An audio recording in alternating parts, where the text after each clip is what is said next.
Hindi niyo pwede buksan yung sasakyan ni tatay! Anong ginagawa niyo? Joey? Si Joey po yun. Joey! Sarado ba? Joey? Ano?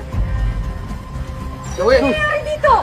Eh sila po kasi gusto nilang buksan yung sasakyan ni tatay kung ano-ano pong binibintang nila kay tatay eh. Bigyan delegado, may waran kami para halugugin ang kotse mo. Amin ang susi.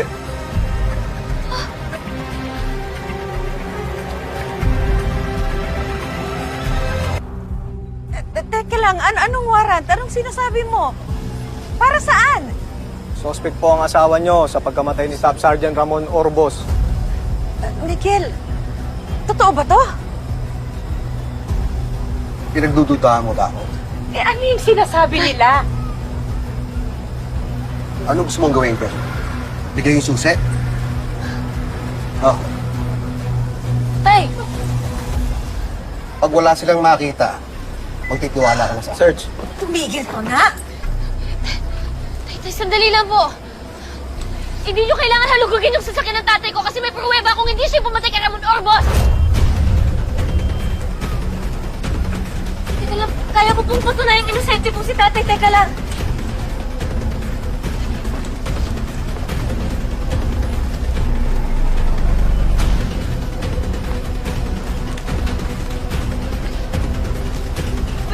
Wait. Anak, ano bang hinahanap mo? Ayun! Wait lang po. Ayun! Alam po ni Peter! Alam ni Peter! Totoo po. Sir, ito po ibibigay ko sa'yo. Ito po yung ebidensya na maglilinis mo ng pangalan mo. Wait lang po. Dito talaga yun eh. Saan na ba yun?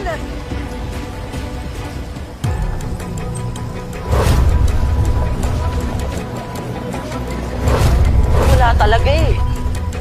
Excuse me. Nilagay ko yun dito. Ano ba yung hinahanap mo? Nilagay ko.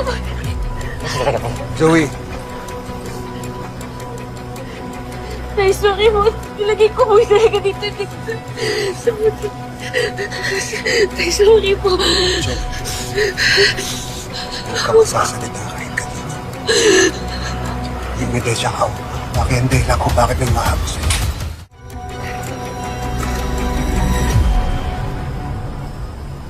Restrado ba to, Major?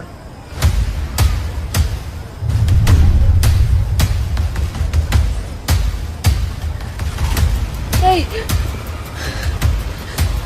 Miguel, sa'yo ba yan? Hindi sa akin yung baril na yan. Ngayon ko lang nakita yan.